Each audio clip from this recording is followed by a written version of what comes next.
Guys, this is Prisha. Welcome back to my YouTube channel. और आज हम अपनी उस सीरीज़ को कंप्लीट कर रहे होते हैं जो क्लास 6 के लिए हमने स्टार्ट किया था।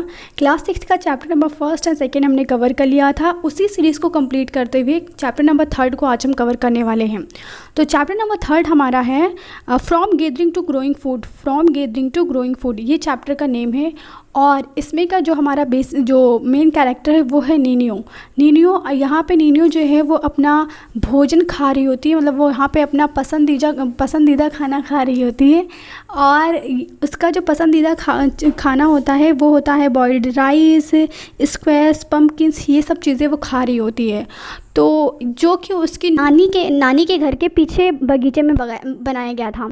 तो उसको खाते हुए नीनियो को एक ट्रिप पे वो गई थी मध्य प्रदेश में एक वो ट्रिप पे गई थी जहाँ पे उसको याद आती है कि मध्य प्रदेश में जब उसने एक खाना खाया था तो बहुत ज़्यादा स्पाइसी था। तो वह सोचती है कि ऐसा क्यों था कि वहाँ का विभिन्न प्रकार के भोजन। तो आज हम बात करने वाले हैं विभिन्न प्रकार के भोजन के बारे में। यानी कि यहाँ पे राइटर बता रहा है कि आज हमको जो भोजन मिलता है, जो फ्रूट मिलते हैं, ये हम अधिकांशतः कहाँ से मिलता है, या फिर हम कहीं से ये उगाए जाते हैं या फिर पशुओं के द्वारा हमें मिल जाते हैं। तो इन सब चीज़ों को हमने पाते हैं। और यहाँ भिन्न भिन्न फसलों के लिए उगाने के लिए भिन्न भिन्न जलवायु की आवश्यकता पड़ती है। आपको जैसे पता है कि डिफरेंट टाइप ऑफ क्रॉप को उगाने के लिए हमको अलग अलग मौसम की ज़रूरत होती है। तो उस चीज़ को यहाँ पे राइटर बताता है। जैसे कि चावल को उगाने के लिए हमको ऐसी जगह का खेती करनी होती है जहाँ पर बहुत ज़्यादा बारिश हो। ऐसी जगह पे हम खेती नहीं कर सकते जहाँ पे बारिश की मात्रा बहुत ज़्यादा कम हो। वेरियस टाइप ऑफ लोकेशन होती है, वहाँ पर अलग अलग प्रकार के जो जानवर होते हैं वो मिलते हैं। तो ये यहाँ पे फर्स्ट हेडिंग हमारी फार्मिंग एंड हर्डिंग, यानी कि कैसे शुरुआत होती है खेती की और पशुपालन की, तो ये हम पढ़ने वाले हैं।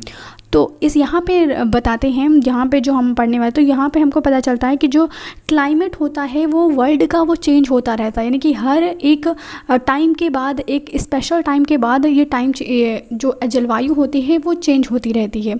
तो यहाँ पर वो जलवायु चेंज होने का यहाँ पर हमने सेकंड चैप्टर में ये भी पढ़ा था, as you learn the second chapter की हम जो जलवायु है आज से 12,000 साल पहले इंडिया की भी चेंज हुई थी। यानी इंडिया वाला जो कॉन्टिनेंट है वहाँ की भी जलवायु में बहुत ज़्यादा चेंजेस आए थे। और जिसके कारण यहाँ की जो इंडिया कंटेंट की है, यहाँ की जलवायु बहुत ज़्यादा गर्म हो जाती है, जिसके कारण यहाँ पर बहुत ज़्यादा ग्रास लैंड्स हो जाते हैं। तो अगर यहाँ पर बहुत ज़्यादा ग्रास लैंड्स हो जाएंगे तो यहाँ पर वो पशु, वो जानवर बहुत ज़्यादा होंगे जो ग्रास यानी कि जो घास पे डिपेंड रहते हैं। तो लेकिन इस जो हेडिंग का नाम है खेती और पशुपालन की शुरुआत कैसे होती है, तो यहाँ पे जो है हम बात करते हैं कि जो लोगों का ध्यान कुछ बातों की ओर गया, जैसे कि खाने के योग्य वनस्पतियाँ। जैसे कि यहाँ पे बहुत से जो इंडियंस जो लोग थे उनको नहीं पता होता था कि कौन सी चीज़ें खानी, क्योंकि बहुत सारी टाइप ऑफ वनस्पतियाँ यहाँ पे होती थी। तो उन वनस्पतियों में से जाँचना कि कौन सी रियलिटी में हम खा सकते हैं और कौन से बहुत से ऐसे वनस्पति होती थी जो बहुत ज़्यादा जहरीली होती थी, जिसको खाने से आदमी या पशु भी मर जाते थे। तो उस चीज़ का परख धीरे धीरे हम लोगों में आया और हम धीरे धीरे इन चीज़ों को समझने लगे और हम कृषक के रूप में उभरे, यानी कि हम कृषक बन जाते हैं। हम ये चीज़ करते हैं कि जो घास खाते हैं, यानी कि जो जानवर घास खाते थे, तो ये चीज़ जब मनुष्यों ने जब देखा तो मनुष्यों को ये चीज़ लगा कि हम जानवरों को कैसे आकर्षित कर सकते हैं। वो घास खाते, तो वो जो घास के ढेर होते थे वो अपने घरों के तो जो नेक्स्ट हेडिंग है वो हमारी है a new way of life. यहाँ पर राइटर बताता है कि अगर आप किसी एक बीज को रोप कर देखो, यानी कि बीज को लगाओ, तो उसको उगने में बहुत टाइम लग सकता है। मतलब कभी कभी महीनों लग सकता है, कभी कभी साल भी लग सकता है, ठीक है। तो उस चीज़ को उगाने के लिए, मतलब जब मनुष्य कृषक बन चुका था, तो अब उस कृषक को बनने के लिए जब उसने उगाना स्टार्ट किया, तो उसको वो जो एक टाइम पे एक मनुष्य वो एक जगह पे नहीं रुकता था, तो वो एक जगह से दूसरी जगह जाता था। वो ऐसा क्यों करता था? क्योंकि वो उसको भोजन की तलाश होती थी। लेकिन जब वो एक कृषक बन चुका था, वो भोजन को उगाने लगा था, तो अब उसको किसी दूसरी जगह पर जाने की कोई आवश्यकता नहीं पड़ती थी। तो लेकिन अब उस फसल को जो वो बोता था, तो उस फसल को अब काटने के लिए, उसको बोने के लिए, उसकी देखभाल करने के लिए, उसमें से खरपतवार हटाने के लिए भी तो उसको एक जगह पर रुकना पड़ता था।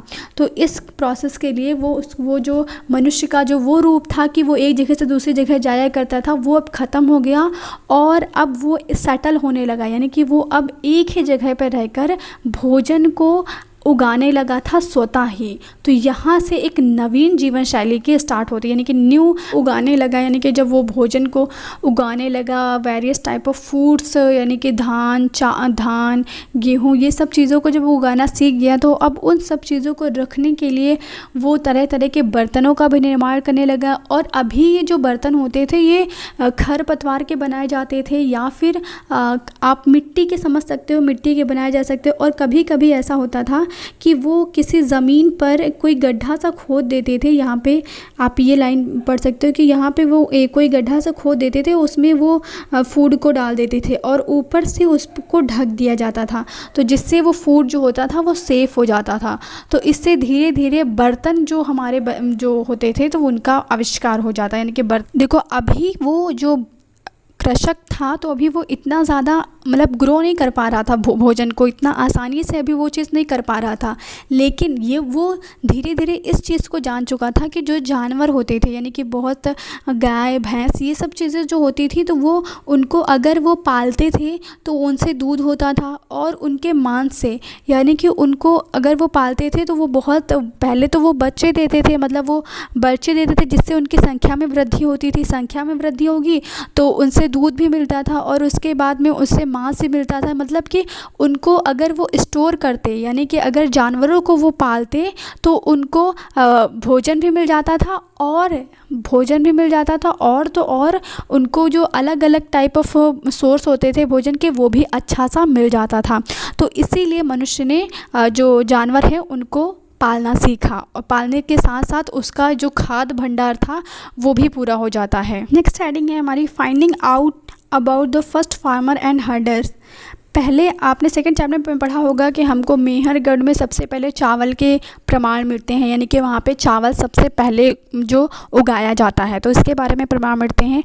तो ये जो हेडिंग है इसमें बताया जाता है कि जो पशु हमको बहुत जगह पे, मतलब सिर्फ इंडिया में ही नहीं बल्कि इंडिया जो कंटिनेंट है वहाँ बहुत जगह पर पूर्वी पश्चिमी हर जगह पर जो है वेरियस टाइप ऑफ फूड मिले हैं हमको, वहाँ से पता चलता है। और वहाँ से पता चलता उनके हड्डियों के नमूने देखकर हम ये बता सकते हैं कि वो क्या चीज़ें खाते थे, तो इस चीज़ का पता भी हमको चल सकता है। तो ये सब चीज़ें इसमें बताई गई हैं। पे ग्रेन्स एंड बोझ दिए गए हैं और दूसरी साइड पे साइट्स दी गई, मतलब कौन से साइट्स पे क्या चीज़ें मिली हैं। तो मेहरगढ़ में हमें क्या व्हीट, बार्ले, शीप, गोट, कैटल ये सब चीज़ें मिली गई। इसी तरह कोल्डिवा में राइस का मिला हुआ है, मेहरगढ़ में राइस, और गुफरकाल में व्हीट एंड लेंटिल मिली गई, बुरजहोम में ये सब, चिरान में, हुल्लूर में millet, cattle, sheep, goat and Paiyampalli में एक ब्लैक ग्राम मिलेट एंड ये सब चीज़ें आपको पता चल रही है। यानी कि ये साइट आपको बहुत ज़्यादा इंपॉर्टेंट है, ये चीज़ें आपको पता होनी चाहिए। एक्चुअली थोड़ी बहुत तो आपको पता होनी चाहिए, यानी कि मेहरगढ़ में जैसे हमको व्हीट या बार्ले का बहुत ज़्यादा फेमस है, तो ये सब चीज़ें आपको पता होनी चाहिए। तो ये साइट्स हैं जो बहुत ज़्यादा फेमस है, जो जहाँ पर मिली हुई हैं। तो नेक्स्ट टूवर्ड्स आ सेटल लाइफ, ये इस हेडिंग को पढ़ने से पहले हमको पता होना चाहिए कि बुरजहोम, यहाँ पे बुरजहोम एक क्षेत्र है जो नाम दिया गया है। बुरजहोम कहाँ पे है? आज के कश्मीर में है। तो यहाँ पे बुरजहोम में हमको बहुत से ऐसे घर जो है घरों के साक्ष्य मिले हैं। और वो घर कैसे होते थे, मतलब ज़मीन के नीचे एक गड्ढा सा खोद दिया जाता था और उसके बाद वहाँ पे सीढ़ी लगा दी जाती थी और उसके थ्रू वो लोग नीचे उतरते थे। और आप समझ सकते हो, देखो बुरजहोम कहाँ पे है? जम्मू कश्मीर में। तो जम्मू कश्मीर में बहुत ज़्यादा ठंडक थी, तो उस ठंडक में वहाँ पर बचने के लिए क्या चीज़ होता था कि वो ज़मीन के नीचे चले जाते थे और ऊपर से उस छत के रूप में कुछ रख दिया, छत के रूप में वहाँ पे खरपतवार को रख दिया जाता था और उसके नीचे उतरते हैं। और वहाँ पर हमें कहीं कहीं पर वहाँ पे हमें जो आग जलाने के भी साक्ष्य मिलते हैं। तो यहाँ पे बताते हैं कि जो लोग होते होंगे तो वो मतलब जब गर्मियों का टाइम होता होगा तो वो उस हिसाब से वहाँ पे अलग जगह पे भोजन बनाते होंगे, और जब ठंडियों का टाइम होता होगा तो वो अलग जगह पे भोजन बनाते होंगे। लेकिन हमें इस चीज़ से ये चीज़ तो पता चल जाती है कि लोग एक जगह पे रहना सीख चुके थे। और उसके बाद हम आते हैं जो टूल्स हैं, ये टूल्स हैं, वेरियस टाइप ऑफ टूल्स मिले हैं, और जो ये टूल्स हैं ये न्यूलिथिक एज के हैं। न्यूलिथिक एज के क्यों कहा जाता है?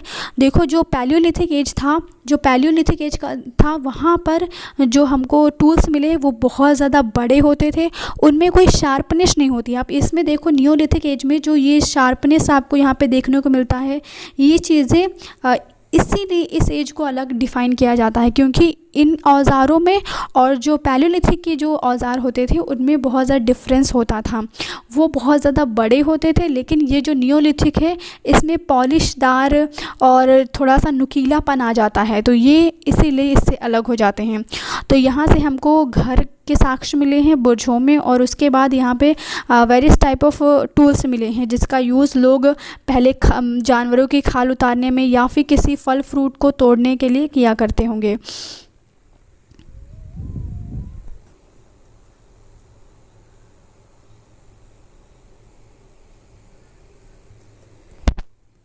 और हमको यहाँ पे बहुत से ऐसी जगह हैं जहाँ पर हमको जो ऐसे बहुत से जगह हैं जहाँ पर हमको मिट्टी के बर्तन मिले हैं, यानी कि मिट्टी के बर्तन यहाँ पे बहुत जगह पर बहुत ज़्यादा मिले हैं, तो ये हम बता सकते हैं। और उसके बाद नीचे हम आते हैं तो यहाँ पे बताते हैं कि लोग पहले जो इन बर्तनों का यूज़ कैसे करते थे, फूड को रखने के लिए चावल, गेहूँ, दलहन जैसे अनाज का अब आहार पूर्ण का महत्वपूर्ण हिस्सा हो गया था। यानी कि जो ये जो चावल जो उगाना सीख चुके थे वो अब मनुष्य के जीवन का एक हिस्सा बन चुका था। और इस चीज़ को हम समझते हैं क्योंकि वहाँ पर हमें ऐसे ऐसे जो ये देखो आप यहाँ पे देख सकते हो, ये जो जार है इसका यूज़ लोग पहले खाना बनाने में किया करते थे, तो ये चीज़ आप समझते हो। अब हम आते हैं नेक्स्ट यहाँ पे, तो यहाँ पे जो है कहते हैं कि क्या ये जो परिवर्तन है कि सभी जगह पर एक साथ आ चुके थे, मतलब कि इंडिया के एक पार्ट में अगर लोग पॉट्स का यूज़ करना यानी कि बर्तनों का यूज़ करना सीख गए थे, तो क्या सभी जगह पर मतलब जो अलग अलग जो अलग अलग जो क्षेत्र थे, अलग अलग जो जगह थे वहाँ पे एक ही साथ ही ऐसा होता है? तो नहीं, ऐसा हर जगह पे एक साथ नहीं होता है, क्योंकि बहुत सी जगह थी जहाँ पर लोग अभी पैलियोलिथिक एज में थे कि एक ही जगह पर बहुत से ऐसे टाइम आते, जैसे अगर बुर्जहोम का आप इलाका देख लो, बुर्जहोम को आप समझते हो कि बुर्जहोम अगर यहाँ पे है तो बुर्जहोम में जो चीज़ें चल रही होती थी सेम चीज़ें अगर हम अलग चीज़ पे यानी कि चिरान में देखें, या फिर चिरान एक बिहार का एक राज्य है और जगह है और यहाँ पे ये अलग एक है, तो वो सभी जगह पर अलग अलग हमको ग्रोथ मिलती है। मतलब ऐसा नहीं कहा जा सकता कि एक ही टाइम पर सभी जगह पर सेम ग्रोथ होती है। यानी अभी अगर ये लोग बर्तनों का प्रयोग करना सीख गए थे तो अभी क्या पता ये लोग बर्तनों का प्रयोग करना या बर्तन बनाना ही नहीं सीखे थे, तो ये चीज़ हम नहीं कह सकते कि किसी एक ही टाइम पर ये सभी लोग एक साथ ही ग्रोथ हुई है। नहीं, सबका एक अलग अलग टाइम था और हम ये नहीं बता सकते हैं कि कौन से टाइम पे क्या चीज़ होना स्टार्ट होती है। यहाँ पे नेक्स्ट हेडिंग है a closer look of living and dying in Mehrgarh. Mehrgarh बहुत ही ज़्यादा फेमस प्लेस है, ये चीज़ आपको ये रफली इट इज़ इंडिया का मैप, ये अपर इंडिया का मैप है, ठीक है। तो यहाँ पे मेहरगढ़ है जो कि प्लेन यानी कि एक समतल हरा भरा क्षेत्र है, और ये ईरान अगर आप जाते ईरान की तरफ से एक बेलन दर्रा है, यानी कि ईरान जाने के लिए जो दर्रा पड़ता है वो यहाँ पे बेलन दर्रा है, वहाँ पे मेहरगढ़ स्थित है। तो यहाँ के लोग जिन्होंने सबसे पहले गेहूँ, जौ इन सब चीज़ों को उगाना सीख लिया था, सबसे पहले ये हमें साक्ष्य मिलते हैं। और इन साक्ष्यों यहाँ से खुदाई करने पर हमें ये भी पता चलता है कि यहाँ के जो लोग थे, यानी कि यहाँ पर हमको सबसे पहले क्या सूअर और जंगली जानवरों की हड्डियों के अवशेष मिलते थे, सूअर और जंगली जानवरों के अवशेष मिलते थे। लेकिन बाद में यहाँ पर हमें जो शीप एंड गॉट है यानी कि भेड़ और बकरी के जानवरों के मिलने लगते हैं। तो इससे हम क्या पता कर सकते हैं कि लोग जो हैं अब मवेशियों को पालना स्टार्ट कर देते थे। और मेहरगढ़ से हमें एक चीज़ और फेमस मिलती है कि मेहरगढ़ में हमें जो घर हैं मेहरगढ़ से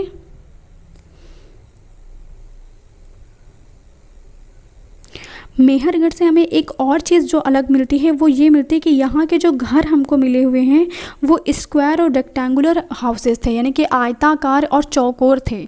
तो यहाँ पे ज़्यादा कमरे 4 या उससे ज़्यादा कमरे होते थे, और यहाँ पे 4 या उससे ज़्यादा कमरे होते थे। हैव बीन 4 और मोर कंपार्टमेंट्स, 4 और ज़्यादा कमरे होते थे। और यहाँ पर जो भंडारण यानी कि जो गेहूँ या चावल होता था उसको एकत्र करने के लिए जगह भी बनाई जाती थी। तो ये भी चीज़ यहाँ पर आपको मिलने वाली है कि मेहरगढ़ एक ऐसा इलाका है जहाँ पर सबसे पहले लोगों ने गेहूँ जौ को उगाना सीखा, भेड़ बकरियों को पालना सीखा, और तो और यहाँ पर चौकोर और आयताकार घरों के अवशेष भी मिलते हैं। तो मेहरगढ़ बहुत ज़्यादा इम्पोर्टेंट हुआ।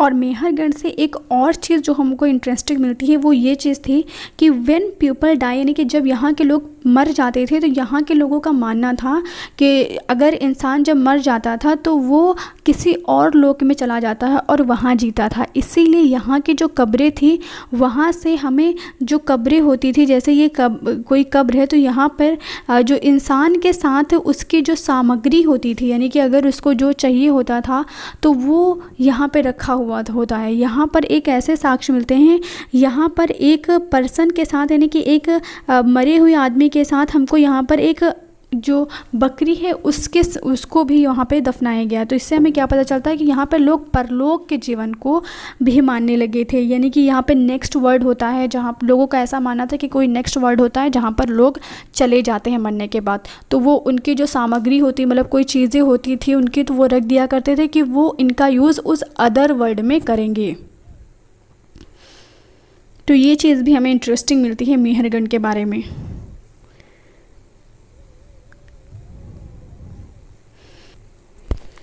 तो नेक्स्ट हेडिंग है दाऊजली हेडिंग।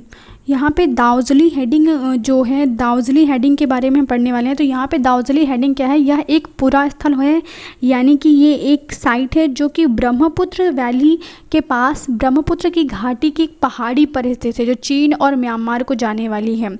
तो यहाँ ये क्यों इम्पोर्टेंट है, क्योंकि यहाँ पर हमें एक पत्थर मिलता है जिसे कहते हैं जेडालाइट पत्थर। एक पत्थर मिला हुआ है जिसे हम कहते हैं जेडालाइट पत्थर, और कहा जाता है कि जो ये पत्थर है ये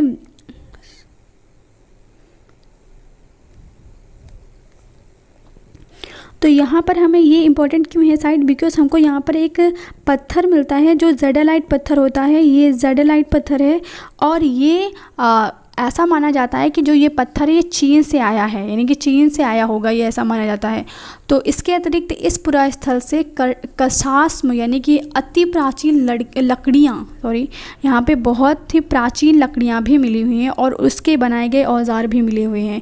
तो दाऊजली हेडिंग यहाँ से हमें एक पत्थर मिला है जेडाइट, जो कि चीन से आया होगा ऐसा हम पता करते हैं, और यहाँ से हमको पुराने औजार भी मिलते हैं। तो दाऊजली इसलिए इम्पोर्टेंट हो जाता है। तो अब हम जो डिस्कशन करने वाले हैं इसके जो राइट एंड रॉन्ग हैं, यानी कि ट्रू एंड फॉल्स हैं, इसको अगर आप कवर करते हो तो definitely you have good marks. देखो, millets have been found in Hallur, या हुल्लूर में पड़ता है, आपने पढ़ा जो लगा हुआ था ये हुल्लूर में था। People in Burzahom is lived in rectangular houses, no, rectangular houses में कौन रहते थे, मेहरगढ़ के लोग रहते थे। बुर्ज होम के लोग तो ज़मीन के नीचे गड्ढा खोद कर रहते थे। और Chirand is a site of in Kashmir, no, Chirand जो है कश्मीर का साइट नहीं है, ये एक बिहार यानी कि यूपी के इलाके का एरिया है। Jadeite found in Daojali Hading may have been brought from China, या ये आपने लास्ट हेडिंग में पढ़ा है। तो ये इसके ट्रू फॉल्स थे। तो ये कंप्लीट